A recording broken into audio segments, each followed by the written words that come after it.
Hello दोस्तों, क्या हाल है। अभी जो माहौल चल रहा है उसकी वजह से कुछ भी ठीक से पता नहीं चल पा रहा है कि आगे क्या होने वाला है।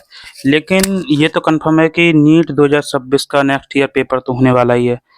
तो कंफर्म पेपर तो कंफर्म है, तो ये भी कंफर्म है अगर हमें पेपर नेक्स्ट ईयर देना है तो उसकी प्रिपरेशन करना भी कंफर्म है। अब नीट की प्रिपरेशन आगे कैसे करें। अब इस माहौल के चलते और री एग्ज़ाम के चलते आपके 2-3 महीने तो इस साल के निकल गए हैं। अब जो लास्ट में आपके पास सिर्फ 9 महीने बचे हैं। इस 9 महीने में जो कुछ करना है आपको सिलेक्शन के लिए, भले ही आप ड्रॉपर हो, फ्रेशर हो, 12th के बाद इस बार दे रहे हो एग्ज़ाम, आपको सिर्फ जो कुछ भी करना है इसी 9 महीने में करना है। अब 9 महीने में आपको कैसे करना है, इसके लिए मैंने सिर्फ एक आउटलाइन टाइप कि आपको किस महीने तक कितना हो जाना चाहिए आपका, वो मैंने प्लान एक तैयार किया है कि आपको जैसे कि अब जुलाई तो पूरा निकल गया, 5-6 दिन बचे हैं, इसमें आपको सेट होने में ही टाइम लग जाएगा। अब जो आपका जो अगस्त से अप्रैल तक का टाइम बचा है, उसमें ही आपको देखना है कि आपको क्वेश्चन प्रैक्टिस, मॉक टेस्ट और सिलेबस, जो फ्रेशर्स हैं मेनली उनके लिए तो सिलेबस करना बहुत कठिन होगा। लेकिन जो ड्रॉपर हैं उनके लिए जो वीक टॉपिक थे, नंबर किस वजह से कम रह गए, किस टॉपिक में कम आए, किस सब्जेक्ट में कम आए, उसे देखना भी उनके लिए बहुत इतना टाइम नहीं बचा है। लेकिन टाइम इतना भी कम नहीं है कि हम कुछ ना कर पाएँ। बस 6-6 महीने में भी लोगों ने सिलेक्शन निकाले हैं, तो हमारे पास तब भी 9 महीने, 9 महीने में बहुत कुछ हो जाता है। तो हम अपने प्लान की ओर बढ़ते हैं। सबसे पहले हमारा प्लान आता है कि how to prepare for NEET last 9 month.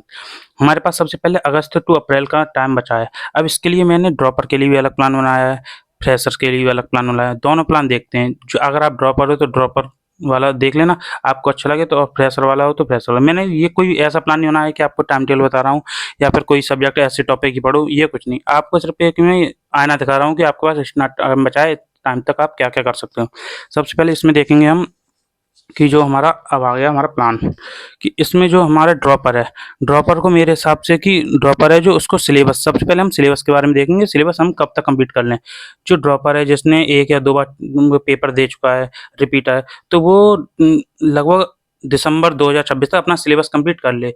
अब मतलब सिलेबस का मतलब ये नहीं है कि जो वीक टॉपिक हैं वो भी करे, जो अच्छे से आ रहे हैं वो भी एक बार कर ले। लगभग एक बार पूरा सिलेबस कंप्लीट कर ले। जो फ्रेशर है उसके लिए सबसे पहले हम फ्रेशर है, फ्रेशर में हम लगभग फरवरी तक, अगर आपने किसी बैच को लिया है फिर भी आपका फरवरी तक कोर्स करा ही देंगे। अगर आप खुद से सिलेबस कर रहे हैं फिर भी ये याद रखें कि हमें फरवरी से आगे बढ़ना ही नहीं है, क्योंकि मार्च और अप्रैल में रिवीजन और मॉक टेस्ट में ही टाइम निकल जाता है। और अगर आप सिलेबस लंबा खींचेंगे तो आप मॉक टेस्ट नहीं दे पाएंगे, और मॉक टेस्ट कितना इंपॉर्टेंट है ये तो आप जानते ही होंगे कि नीट पेपर के लिए। अब इसमें सबसे पहले हमें कोर्स या सिलेबस पूरा करने से पहले हमें अपने रिसोर्सेज, सोर्स हम क्या-क्या यूज़ करेंगे, उसकी एक लिमिटेशन होनी चाहिए। ये नहीं कि कोई भी किताब, किसी ने कहा कि फिंगर टिप्स कर लो, फिंगर टिप्स करनी है, किसी ने कहा कि मॉड्यूल कर लो, किसी ने कोई और कि बुक बता दी कि वो करनी है, तो लोग अपने अकॉर्डिंग करते हैं। लेकिन आपको पहले सबसे पहले 4 चीज़ों पर फोकस मेन करना होगा। सबसे पहले आपको क्लास लेक्चर और उसके नोट्स, अगर ड्रॉपर हैं तो आपके पास नोट्स होंगे तो उसमें से कुछ टॉपिक नहीं आते होंगे, उसी की क्लास कर लेना है, या फिर उस टॉपिक को यूट्यूब कहीं से भी देख सकते हो।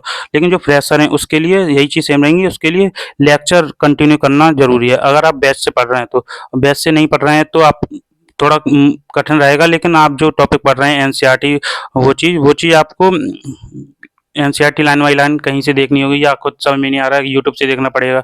तो उसके लिए आपको लेक्चर और नोट्स पे सबसे ज़्यादा फोकस करना है सबसे पहले।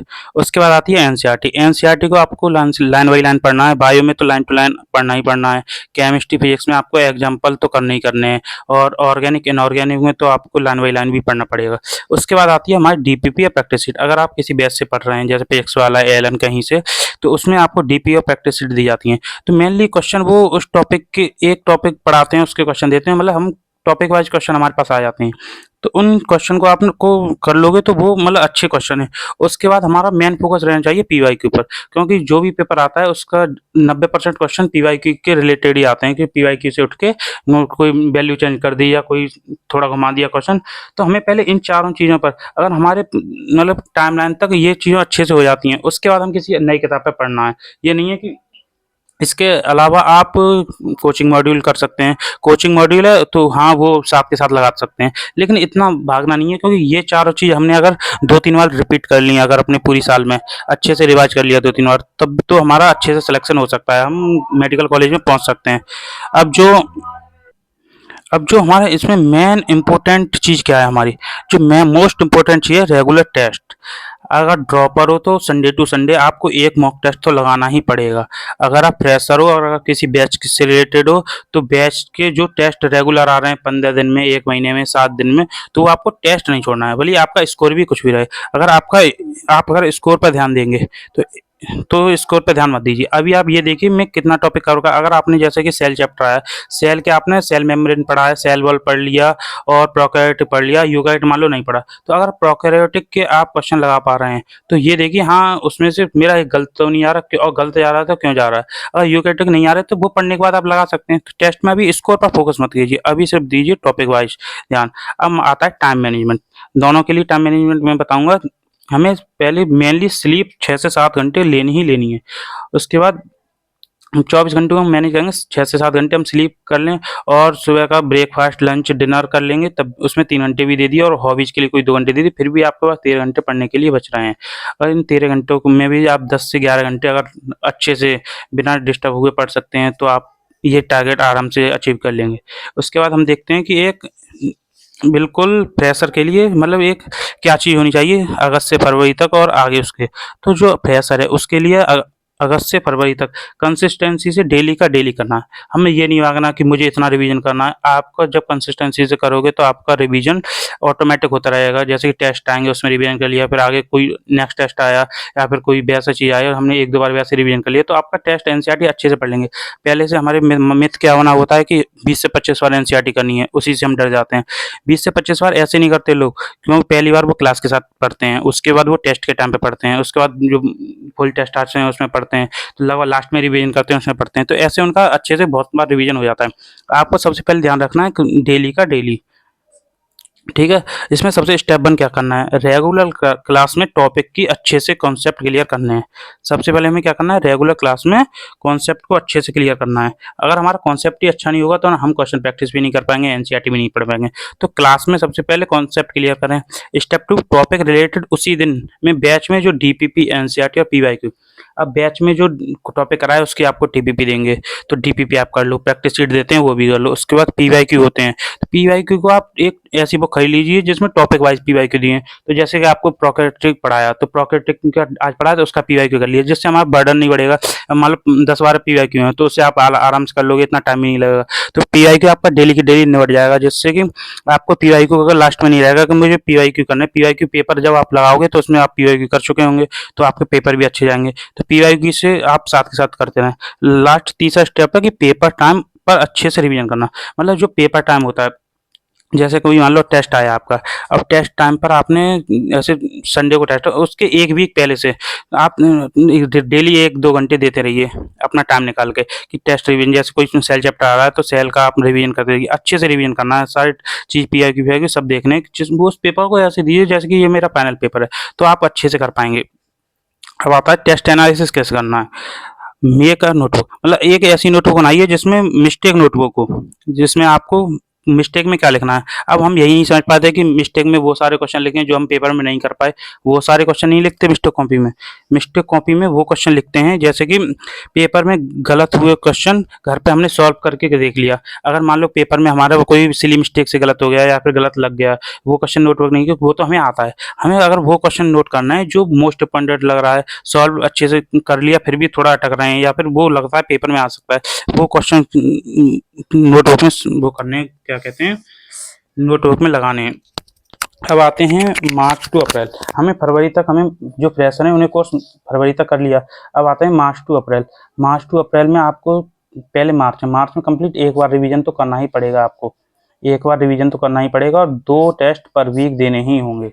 मार्च में जब आप पहुंच जाएंगे तो अच्छे से टेस्ट, अभी स्कोर आपका इम्प्रूव करोगे जो डेली टेस्ट चलेंगे उसमें। जब मार्च में पहुंचोगे तो कम से कम पूरी मार्च में पूरा सिलेबस का एक और रिवीजन आपको कर लेंगे। ये नहीं भागना कि जल्दी जल्दी कर लिया। आपको अच्छे से जो आपने ये रिसोर्स लिए थे कि जो आपने ये रिसोर्स लिए हैं कि नोट्स, एनसीईआरटी, डीपीपी, पीआईपी, इन सभी रिसोर्स, तभी तो मैं कह रहा था कि लिमिटेड रिसोर्स होंगे तो ठीक है।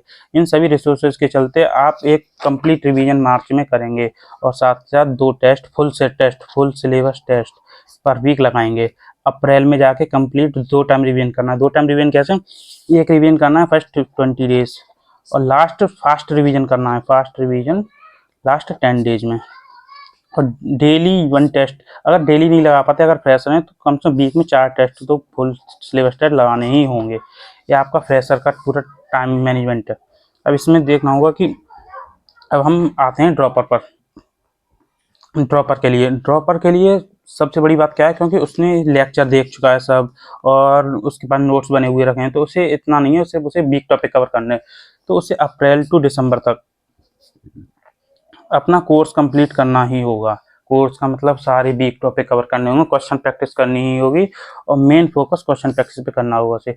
उसे देखना क्या है कि उसे जो मैंने 4 सोर्स बताए थे पीआई तक, उसे अब उसके पास इतना टाइम है कि अब वो एक कोई अलग से बुक लेके कोई फिंगर टिप्स या किसी कोचिंग के मॉड्यूल, इन चीज़ों के लिए वो अच्छे से प्रिपेयर कर सकता है क्वेश्चन प्रैक्टिस। अब उसके लिए वीक में कम से कम मिनिमम 1 टेस्ट तो उसे लगाना ही चाहिए अभी दिसंबर तक। मतलब सब हर संडे मुझे लगता है उसे 1 टेस्ट, पार्ट टेस्ट लगाए कुछ भी लगाए, उसे 1 टेस्ट लगाना चाहिए। और मैं मानता हूँ कि उसे टेस्ट सीरीज ज्वाइन कर ले। बैच ज्वाइन ना करे करना है तो टेस्ट सीरीज तो जरूर ज्वाइन करे, जिसमें टाइम टू टाइम टेस्ट आएंगे। ऑफलाइन टेस्ट सीरीज भी ज्वाइन कर सकता है, जिससे कि उसके आदत में पड़ जाए कि जाके टेस्ट कैसे देते हैं, किसी ऑफलाइन सेंटर पर कोई भी कोचिंग उठा लो। अब आता है इसमें जनवरी से फरवरी में क्या करना है उसे। यहाँ तक उसे सिलेबस कंप्लीट हो जाएगा, तो हमें जनवरी से फरवरी तक डेली 1 टेस्ट तो देना ही है। 1 टेस्ट देंगे तभी काम चलेगा। 1 टेस्ट देंगे तो हमारी क्वेश्चन प्रैक्टिस ज़्यादा इम्प्रूवमेंट होगी और क्या कहते हैं, क्वेश्चन प्रैक्टिस अच्छी होगी, तो जिससे हम पेपर में अधिक से मतलब ज़्यादा से ज़्यादा क्वेश्चन अटेम्प्ट करेंगे तो अधिक से अधिक कॉन्सेप्ट सीख पाएंगे, नए नए क्वेश्चन करना सीख पाएंगे। तो पेपर डेली 1 लगाना जरूरी है। Complete all revision 1 time. जनवरी फरवरी में सारे रिसोर्स लेके सारे क्वेश्चन प्रैक्टिस एक बार पूरे रिवाइज कर लो जनवरी से फरवरी तक। और वहाँ जनवरी फरवरी में मैं भी जाके मैं आपको बताऊंगा कि कैसे कैसे करना है। अभी मैं सिर्फ एक ऊपर आउटलाइन बता रहा हूँ। उसके बाद हम मार्च में कंप्लीट 1 टाइम रिवीजन करना है और डेली 1 टेस्ट। सेम यही है, इसमें 2 महीने में मतलब अच्छे से रिवीजन करना है। इसमें जैसे नोट्स, पीवाईक्यू, इन चीज़ों को लेकर रिवीजन करना है। अब आता है हमारा अप्रैल। अप्रैल में मिनिमम 2 रिवीजन तो हमें करने ही होंगे। अप्रैल में 2 रिवीजन करना है, वही 20 डे में 1 revision, last 10 days second revision. Last 10 days में एनसीईआरटी और नोट से फास्ट रिवीजन, और 20 दिन में कि करने हैं कि थोड़ा एनसीईआरटी देख लिया, कुछ पीवाईक्यू देख लिया, कुछ क्वेश्चन देख लिए, ऐसे ऐसे करना है रिवीजन। उसके बाद आता है ये हो गया। और डेली 1 टेस्ट आपको तो देना ही है। फ्रेशर वाली वीक में 4 टेस्ट लगा सकते हैं, लेकिन आपको डेली 1 टेस्ट डेली देना ही है। और 2 टेस्ट भी हो जाए तब भी कोई दिक्कत नहीं है। ये आपका हुआ। आपको इतने टेस्ट तो लगाने हैं, जितनी ज़्यादा क्वेश्चन प्रैक्टिस करोगे वही, क्योंकि आपका ड्रॉप क्यों लेना पड़ रहा है, क्योंकि आप क्वेश्चन प्रैक्टिस की कमी थी। अब लास्ट आता है थैंक यू। ये आपको प्लान कैसा लगा? सबसे पहले मैंने कोई प्लान ऐसा नहीं बताया जिसमें आपको कोई मैं टाइम टेबल बता रहा हूँ, वो चीज़ मैं बाद में लेके आऊँगा। पहले आपको मैंने एक आईना दिखाया है कि आपको इतने टाइम है, इतने में क्या क्या कर सकते हो। अगर आपको वीडियो अच्छी लगी तो सब्सक्राइब करें, लाइक करें। और इस चैनल पर जो बायोवर्ज है, इस पर मैं आपको हर एक टॉपिक के, जैसे कोई भी टॉपिक ले लो, कॉकरोच, मेढक और आगे जो भी हार्ड टॉपिक हैं जिसकी ट्रिक बनाई जाती है मॉर्फोलॉजी में और प्लांट एनाटॉमी में और प्लांट किंगडम में, इनमें जो एनिमल किंगडम में जो एग्जांपल याद नहीं होते, उसकी मैं 5-5, 10-10 मिनट की वीडियो आपके पास भेजूंगा, जिससे आप जो ड्रॉपर है मेनली और जो फ्रेशर है उसको कोई क्लास में टॉपिक समझ नहीं आया तो उसके द्वारा आप कम समय में अच्छे से रिवाइज कर सकते हैं। और उसमें मैं आपको पीआईक्यू ऐड और सब चीज़ मतलब एक अच्छे से पूरा कंटेंट बना के इस पर डाला करूँगा और आपको सारे कंटेंट इसी पर उपलब्ध होंगे। इसलिए चैनल को सब्सक्राइब करना ना भूलें और लाइक करें वीडियो पसंद आई तो। और आप आगे कैसा तैयारी शुरू करने वाले हैं कमेंट में जो बताएं। लाइक करें, सब्सक्राइब करें। Bye bye.